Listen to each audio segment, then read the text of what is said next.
All right, everybody, welcome to the Adaptive Edge podcast, where I bring you the latest in psychology and neuroscience to impact your everyday life. I'm your host, Greg Murray, and the founder of Adaptive Edge Coaching. So today I've got Dominique Pucelle-Legendre. She's a certified consultant coach and specializes in intercultural situations. She's Franco-Canadian herself and lives here in Lyon, France, where we are now. So I'm excited to speak with her today about change in organizations, emotions in organizations, and intercultural differences and what it's like to kind of straddle that divide. So I'm excited, Dominique. Thanks so much for joining me on the podcast today. Hi, Greg. How are you? Doing well, doing well. So why don't you get, I introduced you briefly there, but why don't you introduce yourself a little bit, and you can talk about Maple Coaching and what you're doing. Mm-hmm. Sure. Okay. Well, as you said, I'm a certified coach. I have a past in international purchasing and marketing. So today I work with corporate clients, and mainly with those who are developing their international business, and mainly for those who are developing that for the first time. Okay. So it's big changes within the organization, and that's where I come in as a coach to help them through these challenges and these changes. That's great. So you're helping companies as they, expand, but also go through a lot of change, and, cultural change or working with different cultures is a huge barrier, I know, on an individual level. So if you can imagine an entire organism of people trying to, speak to somebody and speak to multiple teams who are in different locations. So it's a great intro to our first topic of intercultural communication. And I know that you and I have spoke about Erin Meyer. She works at a business school here in France. What is it called? INSEAD. INSEAD. Yeah. So, I know we've discussed her research quite a bit. Yes, well, that's right. And when I'm dealing with these topics, specifically these topics, I do like to use her work. She's described professional behaviors, and she's broken them up in eight dimensions. How we communicate with each other, whether we have a very explicit or implicit type of communication, how we evaluate each other, so how a manager would evaluate his team or her team, how we persuade others. It's a very important business skill to convince others to federate. And that's not always done the same way or using the same tools from culture to culture. How we make decisions or how we lead. What's a good leader? What's a good manager? Well, the definitions can change across the globe. Also, how do we build trusting relationships? We do that differently also in different cultures. And how we view time, so how we manage our time, how do we schedule things, what does it mean to be on time, can be very different. And also, how do we disagree in the workplace? Okay. Yeah, I'm already thinking of a lot of examples that I've come up with just living in France, and I did work at a couple different schools, but I can imagine on the whole grand scale of things you must have seen. Do you have any good stories or examples about, some of these different measures and how in real life, how are some of these things showing up? What are some of the ways in which cultures are communicating differently? Well, I have loads of examples on a personal level, and also because as a Canadian living in France, obviously, these different items are my everyday life, but professionally, of course, there's a lot of examples that I've come across. Perhaps I can illustrate one example, and here it's to illustrate the comparison between American and French styles of communicating and evaluating in this example. And so in my last firm, I was working, so it's a French company working with subsidiaries all around the world. And at this point, we were having a quality issue with our product in the States. Okay. And so our quality manager at HQ in France had sent out a report to the American colleague, and he called me to say he had some comments or some changes he wanted to make. So I said, well, listen, why don't you communicate directly to the quality manager? I thought we'd save time this way. Well, a week or a week and a half later, he calls me back, the American sales manager, and he says, look, Dominique, this guy is just not making the changes. I keep telling him what to do, keep telling him that this report is, it can't be sent to the client. It needs, it's not suitable. And he keeps sending back the same report. And I just don't understand why he's not listening to what I have to say. He's not taking, taking into consideration my comments. Yeah. Anyways, to make a long story short, by asking them lots of questions, I realized that when he was explaining his improvements that he wanted to the quality manager wasn't understanding. He was hearing his translation of the comments was that his report was fine and he should just leave it that way. And this illustrates that, you see, Americans have a we'd say very straightforward, explicit style of communicating. We always say that they're straight to the point and very explicit, very clear. However, when you give negative feedback, you become very indirect. So I don't know why that is, but anyways, that's the style of communication.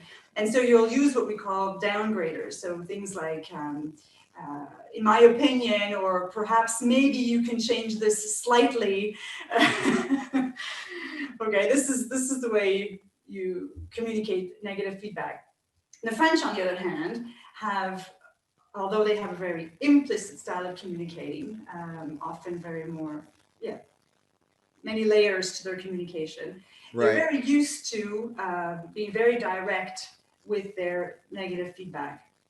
So since all cultures think that that it's implicit to everybody and that it's their way of behaving is the natural way to behave, they're expecting the same thing back. And if you tell them with a very, in a very diluted way what they should be changing, in fact, they figure that everything's fine. Okay. So anyways, once I figured that out, I was able to sort of translate in a way so they understood each other. But this is just a simple example of how miscommunication happens. And what happens in these cases is that it sounds funny today, but of course you get a lot of judgment and bad feelings towards your colleagues if you're not understanding, because we judge people that don't behave the way we do. Okay. And so it's a lot of negative feelings. Yeah, no, it's a really good example. And I hear the little, you Americans, I heard that. Don't think I didn't hear that. No, but I agree. I'll put myself into that boat because Canadians are the same. Okay. Yes. No, but it's kind of it's exhausting actually sometimes of like using the down players, right? And like trying to become less intrusive or less offensive and less direct. But this is the only area in that Americans are like this, right? And so you mentioned the French and the Americans are opposite in these two. So communicating, which is either explicit communication versus implicit. So the French are more implicit. It's more layered, like you said. Mm-hmm. And then direct negative feedback versus indirect. So Americans are explicit until we get to evaluation, then it's indirect. We don't want to hit them with it for some reason. That's right. And that's why it's a very interesting example, because we have these two cultures that sort of switch to the opposite style of their communication when they give negative feedback. So we're really on polar opposites with these two countries, and there's a lot of miscommunication for these reasons. Yes, and I think it's interesting to make the link to the education system as well. And it's something that I've noticed a big difference, and I know we've talked about it in the past, where French, and they really like to debate. For the learning, it's thesis, antithesis, synthesis, kind of all the way throughout. And teachers themselves are very direct. And I've heard stories. I'm sure you've heard stories. You've got kids, and they're in the school system. So tell me more about that, because I taught in America, and I've taught a little bit in France too. And it seems that in France, it's a bit more, you know, if you don't get a 20, then it's not good enough, right?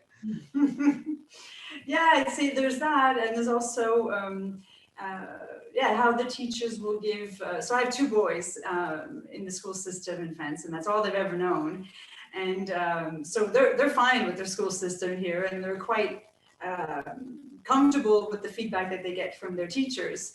And if anybody had to adjust to the feedback, it was their mom, because I found that it was lacking, some positiveness to it. There was very little encouragement in the words.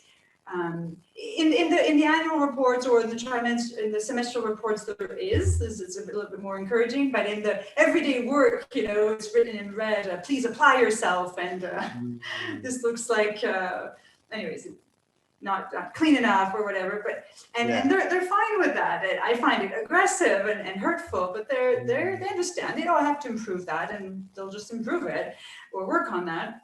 Yeah. But when they get a very timid TB for très bien, that's all it says, just TB. They're very proud. Yes. You see? It's interesting, the additional level of pride when and I think with direct feedback, where you stand all the time, Exactly. So it's not inflated, it's not falsely inflated. But I also want to touch on something you said before about how judgment comes very quickly in these intercultural situations. He's lazy or he's rude, these types of things. Talk more about that. I mean, this is unfortunate, right? And it's natural. I think it's human nature. What it's like defensiveness. I'm not sure. What do you think about that? Oh, I think what happened, the only thing I think about it, I don't want to judge as well, why do we react that way? I think where it comes from is that, and that's probably where all cultures are common or are the same, is that we don't realize or think about our culture. Okay. We're immersed in it, and it's all around us, and so we don't actually realize it. So we think that our way of thinking, our way of behaving is common. And so when somebody is outside of what is deemed acceptable in our culture, well, we judge them. And like you said, they're lazy, they're late, they're disorganized, they're rude. They're shy, they have nothing to say. Often we say that about Asians, they're so shy, they have nothing to say. Well, no, it's because they don't speak at the same time as us. They need a bit more, they need more quiet, more time to be able to start speaking. So it's judgment, right away it's judgment, because we're not realizing that our behavior is totally culturally learned. Yes. And it goes so deep, and like it's a great example. And with the Asian cultures, the hierarchy is different as well, and the respect for authority. So usually they will not speak, especially if someone is more senior to them in the room. So it's a great example. And the judgment, just for all the listeners, I always try to say this when I'm working with people on interpersonal communication, is to get curious. If you see someone who behaves really differently from you or sees something very differently from you, there's a reason, and it comes from inferences. People are climbing the ladder of inference, right? And the key is to get curious. So in this case, really want to encourage people not to judge, not to jump to judgment, instead jump to curiosity. But it's interesting because there is the quote from David Foster Wallace. I think he was given a graduation speech. He's a writer. And he says something like, okay, so the one fish swims up to the other fish and he says, wow, the water's really nice today. And the other fish says, what the hell is water? Exactly. So it's like, it doesn't, this is what the culture is to us. So it's exactly. And I think that just learning about the concept of culture and learning about or reflecting on your own culture, it's already good enough. I mean, it's already a really, really good starting point. And once you've accepted that you can do that you have a culture, and that they're not only individual differences, it's a really big stepping stone for for being a bit better international, I'd say, professional, Yes. because you'll be more accepting, more adaptive, and you will probably accept to practice other methods Yes. with different teams or different people. You know, you will realize that you perhaps didn't deliver a message in the way that it's easily accepted to the other Right. culture, and that it's not that they're not interested or they're not smart enough or they're not that they're lazy about it. It's that it wasn't perhaps put to them in a way that's easy for them to understand. Yeah, and that's where you come in. That's really nice. Yes. That's really Well, nice. that's where I could come in, especially to work with the teams initially, to expose them to this type of to this work. So to have them reflect on these cultural differences and how everything that we do is culturally learned. Yes. And that's actually sometimes a very difficult point for people. It's a bit of a sensitive topic to speak about our culture, our own culture. People get a little bit sensitive about it because it's difficult for them or for people to sometimes accept that there's unique differences, there's personalities. Of course, we're not one of the same, but culturally, we have all learned that certain things are acceptable and certain things are not. And this is how we do certain things, or this is how we learn, because we've all been brought up in the same school system. So we're not independent of that. And that's something that, first of all, has to be accepted or, taken into account. And once that's done, we can start going through the differences within the cultures and giving examples and giving them some sort of other ways of looking at things when they're in situations. I have another funny example, very recent with the client currently, and where I'm coaching different people in the steering committee individually. And they've just started their international development. So they're starting with the Netherlands and the Belgium a lot.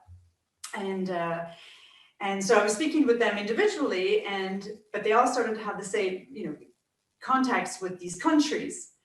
And they were coming back to me with their experience, their feedback, and they were using the same words to judge people, but they were speaking about different people. Okay. But the same culture, and they were using the same adjectives. Yeah, like and what? So I put them together and I told them this is really interesting because you're all speaking about different people in the same culture and you're using the same adjectives. Of course, they were judgments. It was quite negative because it was difficult for them, but they were perceiving these people the same way. And obviously, they realized very quickly that, okay, we're not going to categorize entire countries with these negative adjectives. We have to accept that it's a cultural difference and not a personal difference. Yes. Yeah, it gets pretty heated, huh? You're kind of like a therapist sometimes, huh? No, it's good to bring to light, and it was good. They accepted it quite quickly when they realized that, yes, they kind of fell into a trap. It was the standard. Well, it also depersonalizes it, right? It's not about them being rude. It's not about them being all of these labels. It's really just a difference. So that's great that you're able to point that out for them. And like I think you say a lot also that there's not one is right or wrong. It's just you got to understand how the other person is communicating. Yes, yeah, and the relative the relative difference. We will seem. I don't know, the French will seem very, always late or disorganized to one type of culture, but will seem perhaps very rigid and unflexible to another type of culture. Yes. So it's also understanding that it's all relative, and that it doesn't make sense to say one culture is this way or that way. Yes, I appreciate you saying that. Depends where you're viewing it from. Yeah, really appreciate you saying that because it is a spectrum. And that's another thing that's really interesting in the book, The Culture Map, that she literally has all of those 8 measures and maps out where the countries land on these different scales. So yeah, she has a good system. It's a very good system for detailing and giving precise examples for those, especially for people who don't have a lot of experience on their own. field experience. They can look at the map and sort of try to anticipate what they'll see and prepare for that. Yeah. All right. Cool. Well, what do you think are some of the biggest barriers to organizational change? I know you deal with a lot of companies that are expanding, going international, and we all know change is very, very difficult. So what do you think is the reason of some of the main reasons that come up for you? For me, and I like to often say to my clients, or we often start by that, is I say that it's very rare that the final goal or the company strategy is the wrong one. Because if they've designed it, if they thought of it, and they're very competent, and they know their market, they probably have a very good idea of their goal. What I say is what happens often is that the process to get there, or the strategy in order to get from the starting point to the goal, is often where the problems arise. So that takes off a lot of, I think it's good to take off some of the pressure to the final goal. Once that's well defined, and usually the people are very competent and able to define that. And so what I'd say is the biggest issue is, where is the starting point? Is how clear is the actual starting point? And that's what I like to start with my clients, is to give them the space and the sort of safe and trustworthy space with me, either as individuals or as a team, to work through all the gray zones and talk about all the sensitive issues that are existing in their current systems or in the current company, or so whether it's between the teams or how the company is organized, and to have a more lucid, more honest view of how they are today and the starting point. Because of course, if you don't know where you're starting from, or if it's not clear, or you have I'd say warped view of where you're starting from, then of course, then the strategy to get to where you want to go is obviously not going to be the right one. Yeah, very true. Very true. And when you change, a lot of times weaknesses are exposed, and whether it's weakness in strategy or execution. Do you see this come out a lot when companies are changing? That I don't know if weakness is the right word, but inefficiencies or yeah, absolutely. Yeah. Absolutely. I think that's the point of the work that with the coach that specializes in this type of thing, is to accept the work with the coach to help you have a really, really clear view of what your organization looks like today, and go through all those gray zones, go through all those sensitive topics, and identify, for example, we find places where people perhaps are overcompensating. And then identify why there's overcompensation. Often things have been put in place, they've come up over a long period of time, right? So it's not so obvious. It's not something that happened yesterday, sometimes it's a culture within the company that's created situations that people have always just managed with. But they have to realize that if this situation is overcompensation, or there's lack of a certain technical knowledge or competency, or perhaps certain type of management worked until then, but they realize it's not going to work for them tomorrow with the goal that they have. Yes. Yeah. Wow. That's interesting. People, you said they're kind of hiding their weaknesses and hiding these things. Unconsciously often, but yeah. Yes. So the idea for the coach is really to give them the space, safe, structured, but truthful space where they can get through that work together. Yeah. Yeah. How direct are you in your feedback? Well, I'm direct when I need to be, but to be honest, Greg, one of the main principles of coaching is to encourage your client to find his own solutions and his own strategies. So unless something's sticking out like a sore thumb and they're not seeing it, and I'll point it out, obviously. Yes. The idea often is for them to find their own solution, because it's not one recipe, and everybody has to find their own way, and if it's your own way, it'll be the best way. Yeah, Wow, that's great. I love how you're saying that you build the autonomy, build the independence and the liberty Yeah, that's creating skills. It's great. I love it. yeah. It's more Yeah, beneficial for sustainable change. definitely. Yes. Okay. Well, that's great. I know that I see a lot of similar patterns. I think you know that I do immunity to change, Yes. and I see a lot of the same stuff on an individual level when you talk about hiding weaknesses, and you say a lot of this stuff is non-conscious or unconscious, and this is totally in line with my training and then what I've experienced as well. And so you would say those are the same, how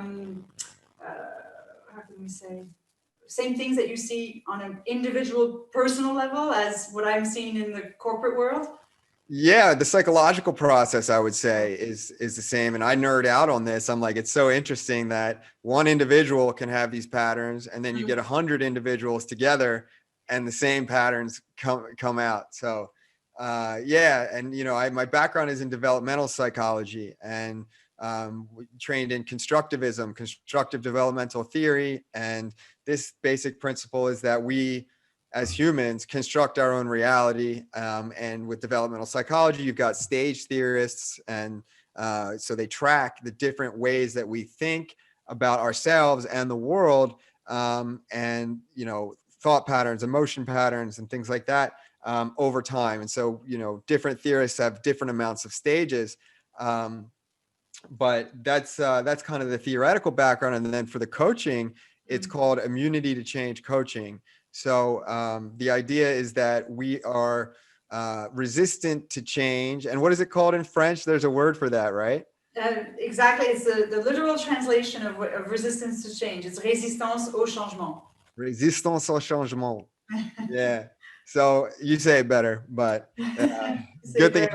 at least it didn't have any R's in there. So but no, so yeah, it's pretty interesting that it's a whole cultural phenomenon, and they talk about it. I would say it's not that common, immunity to change in the States, to like think of it as a concept, but people do understand it pretty quickly. It's the idea that you have subconscious or non-conscious fears and beliefs that are holding you back, and this comes out to protect yourself. That's why it's called an immunity. You're protecting yourself from realizing something or confronting or facing something.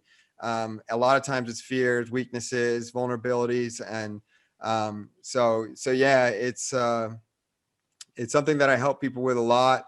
And sticking with the business example, since we're talking about organizations, and a lot of my clients have professional goals, and it comes out a lot at work. Our patterns in our personal life carry over into the workplace big time. So I think a common example is that everybody, many people can relate to, is the manager who wants to get better at delegating, or giving away some work, or empowering people around them, and just can't for some reason. If they want to control, or it may seem that way, it's a control thing, where they could really use help, because managers are also strapped for time in most cases. So a lot of what I do is helping people, yes, with time management, but also creating the environment in your team where you can trust each other, rely on people, and within your own mind, intrapersonally, to overcome some of those blockages. So, what I find with these types of goals and barriers is that if someone is having trouble delegating, they have predictable behaviors. They'll spend time thinking about how to delegate instead of actually doing it, right? They'll make excuses to delay giving away their work, or delegating things, or they're just doing things that they definitely could pass on to someone else. And so when you really dig into why is that with somebody, and that's what I do as a coach, and with this background in psychology, what are you worried about? If you do the opposite of these behaviors, what are the fears under there? That's what it is. There's fears driving these protective behaviors. If you want to change and you can't, the idea is you're protecting yourself. So maybe someone in this situation, they fear that they won't be as good if they're now delegating the things they know they're good at. They're going to take on new responsibilities, and who knows if they're going to be good at that. So that's scary. they might not be seen as being needed. If they're giving away all their work, well, what's left for them? We really want to feel needed? It's a core concern. And then sometimes it's just about like logistically how to delegate. They're worried about doing it wrong, and the whole business deal goes bad or something like that. And a lot of the people's own sense of value and self-worth is coming from their work. So a lot of it is like, oh, I fear that I won't have any value, similar to the being needed thing. So and what you develop then cognitively is like thought patterns about that. Like you start to take for granted and accept them as truth, that these things are true, that if you yeah, exactly. So it's pretty interesting. And the immunity to change method is great. There's a lot of exercises that we do. I'll take somebody, first we'll kind of lay everything I just set out on a map, and that's kind of the diagnostic exercise. And from there, it's there's several other exercises that are really, really nice. I've used this stuff in my own life. It's helped my clients a bunch too. It's completely changed my life. So I really believe in it. There's a survey exercise where this is typically more for business goals. It is optional, but it's really helpful to see how true this stuff is if you ask the people around you. Sending in a survey to maybe 8 to 10 of your closest family members, colleagues, things like that about, is this true? It's truly something that I would benefit from working on. What is the other person's perception of the situation? Which that in itself requires a lot of vulnerability. Yes. So that's a big step, and that's why it is optional. Sometimes it's not good to do if the person's not ready for that, or if it's not, logical. But we do a lot of behavior observation with reflection after. We dig deep into the biography a little bit of the person in this particular problem. Biography exercise was really nice. And then I think the biggest, about 3 months in, maybe after 4 or 5 sessions, the testing exercises where we're actually, okay, we've identified what's going on. We've identified why. Through observation, we've got a little more nuanced. But now what happens when you test the behavior and start with something safe, right? Something smart, a smart test where you're not going to get fired. This person's not going to leave you. Something that you trust will go well. And then you work up from there. So, and through a lot of this, it's very emotional. These fears run deep, and they're there for a reason. So we talk about emotions a lot, and that's what I love about the job is like, there's all this psychology and there's all these strategies and things, but in the end, it's a very personal process. Person is changing, and whenever you have change like that, you have a lot of emotions come to the surface. So I really love that aspect as well. So yeah, it's cool to make the links to the organizational level, because most of the times when I'm talking to my clients in a one-on-one setting, I'm like, I wish I had the whole organization in here. I could tell them I could tell them what to do and what not to do. But yeah, just to wrap up, and our last topic here is, bringing it back to culture. We're both expats. You have, lived in France much longer, and I've lived here for 3 years. You're from Canada originally. And I know a lot of people will say, oh, France and Canada, they must be so similar because they both speak French, or much of Canada speaks French. And, I know that from being here, that it's not the same at all. Right. So why don't you tell me a little bit more about, how your integration experience has gone here? Yes, it's true. It's a very personal experience, but it's helped me a lot, I find, with my line of work, because I think I was probably more sensitive to these situations and where miscommunication was happening, because I think I was, I'd say sensitive in the sense of I would put myself in the place of the foreigner, let's say, that was visiting, or and that probably wasn't getting everything that he needed from his colleagues at the time, probably because I've been in that situation so many times. And yes, loads of people have said to me, whether it's back home in Canada or here, oh, for you it's easy, you speak the language. And sure, I was Canadian francophone from Canada, so that was a huge barrier less, and I'm not saying that it wasn't nothing, but it's really not it doesn't do it all. And culturally, and actually, if you go back to those 8 dimensions explained by Erin Meyer, when we look on her little mapping system, there's not one dimension where Canada and France are close. Not That's one. nuts.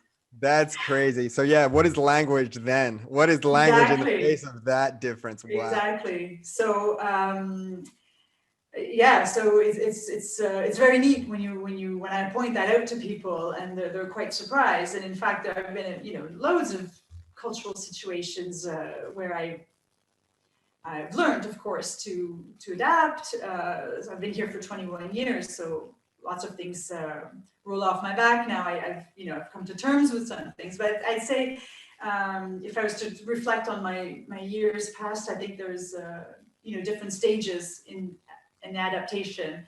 Whereas at first, as everything's just fabulous and wonderful. Of course, I was much younger, and less perhaps less pressure on my my situation. And then yeah, I think it's a few years in when you realize that perhaps you'll never go back to Canada. You've settled down and you're here as an adult. Well, there will always be a difference between me and the French. I have the nationality now and I speak like them now, but I didn't grow up with them. And as we say, a lot of these cultural behaviors are learned, and well, they're learned as a child, Definitely. in family and at school, and yeah, just all of your environment. And so, of course, that'll never change within me. And so, there's a lot of things like that where I always feel like a little bit different. And when I realized that I would never be exactly like my peers, that was a little bit of a moment. Yes. But I think it's an important moment to be conscious of it, and not in denial of that, and not on the quest of always trying to fit in every circumstance. And then I realized that no, that was okay, and I was going to stay here, and my differences was going to be more of a resource and more of something interesting than a drawback. Really interesting. Yeah. So it's acceptance, a little bit of acceptance there, and then maybe a bit of pride in the difference. If your difference is going to be interesting, you said something of an asset. I think that could be I'd something to be say proud. use it to my advantage as opposed to pointing out the negative sides. Perhaps pointing out where, as I said at the beginning, it did help me, but I realized this a little bit, a few years in, that it was helping them every day at work, every day at being a little bit more into, a bit more clarity on situations linked to multicultural work environment. Yeah, that's great. So you can take these and leverage them as strengths. Yeah, that was my decision. Good. I like it. I support that a lot.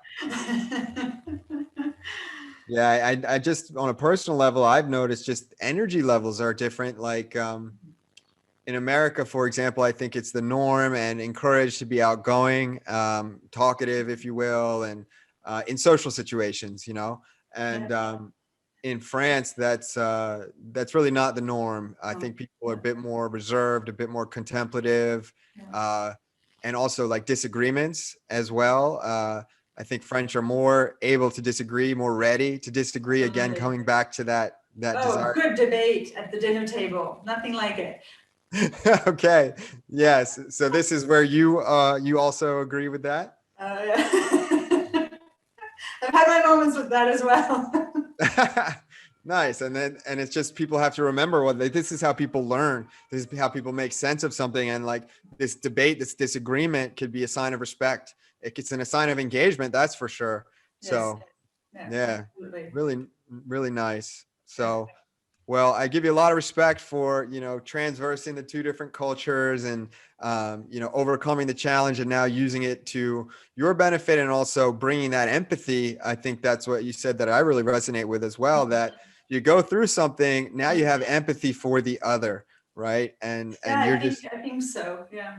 I think, and that's what I'm trying to teach in a way, or influence my clients to be able to have, without all of the personal experience, but to intellectualize it a little bit.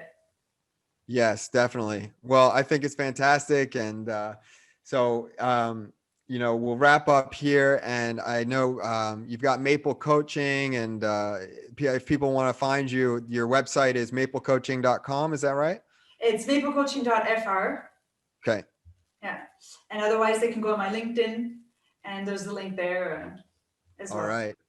Well, thanks, Dominique, so much for coming on the show and talking about these interesting things. Thanks for having me, Greg. It's been great. Yes. All right. Thanks so much. Take care. Bye. Bye.